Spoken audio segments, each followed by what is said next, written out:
Qadim zamonlarda adirlar bag'rida bir qishloq bor ekan. Bu qishloq boyligi bilan emas, insonlarini sabri, toqati, intilishi bilan nom taratgan ekan. Shu qishloqda bir yigit yashar ekan.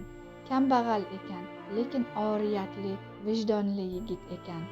Yigitni tanlagan yorini ko'rganlar avval e'tibor bermas ekan. U chiroyda ko'z qamashtirmasa-da, so'zida sokinlik, nur, ko'zida o'lchov bor ekan. Odamlar uni asta-sekin tanib, bilib, aqlli kelin deb atay boshlashibdi. Kelin bilganlarini ko'rsatib gapirmas ekan. Ko'p hollarda jim turar, lekin o'sha jimlik ichida to'g'ri yo'l yashar ekan. Kelin juda mehnatkash, sabrli kelin ekan. Bu paytda mamlakatni bir podsho boshqarar ekan. Podsho ko'p narsani ko'rgan, lekin rost so'zni, aqlni kam uchratgan ekan. Shuning uchun xalq orasida odamlarni sinashni odat qilgan ekan. Bir kun podshoga qishloqni birida aqlli kelin bor degan gap yetib kelibdi. Podsho kulibdi. Aql til bilan emas, sinov bilan bilinadi. Kelin saroyga chaqirtirilibdi.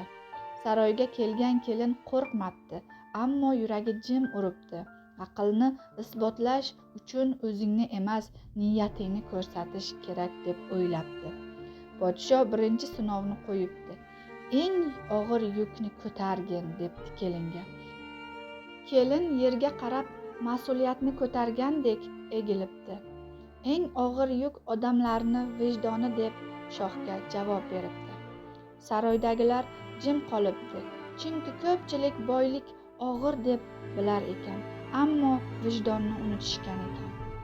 Ikkinchi savolda podsho shunday debdi. Qaysi narsa odamlarni boy qiladi deb so'rabdi kelindan. Kelin javob beribdi.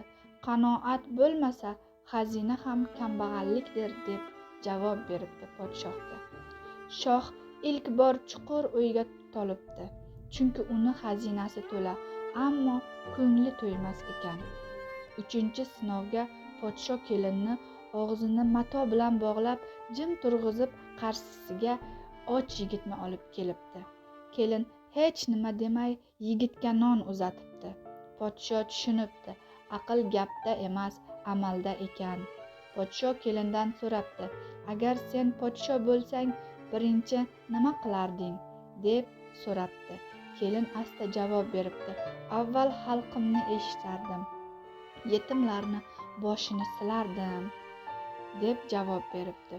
Bu so'z podshoni yuragiga tegibdi, chunki u hech qachon yillar davomida xalqi nima bo'ldi deb hech so'ramagan, xalqini kamini ko'stini bilmagan, biror bir yetim bolani boshini silamagan ekan. Podsho kelinni sinab bo'lib oltin bermoqchi bo'libdi. Qasrdan uy-joy, mol-davlat bermoqchi bo'libdi. Lekin kelin rad etibdi. Aql sotilmaydi, u ishonch bilan oqlaniladi, debdi podshoga. Podsho o'rnidan turib, hech qachon qilmagan ishini qilibdi. Bu saroyda birinchi marta bo'lgan holat ekan. Kelinga bosh egibdi. Kelin qishlog'iga qaytgach, u avvalgiday yashabdi, ammo uni endi odamlar ko'proq hurmat qiladigan, uni sokinligini donolik deb ko'rishar ekan. Yigit bilan kelin orasida boylik emas, hurmat, mehr, muhabbat yashar ekan. Ular baxtli hayot kechirib boshlashibdi. Podsho esa har qaror oldidan aqlli kelin nima der edi deb o'ylaydigan bo'libdi. Shu sabab xalq tinch topibdi.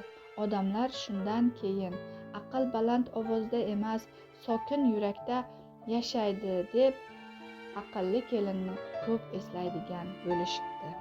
Tamom.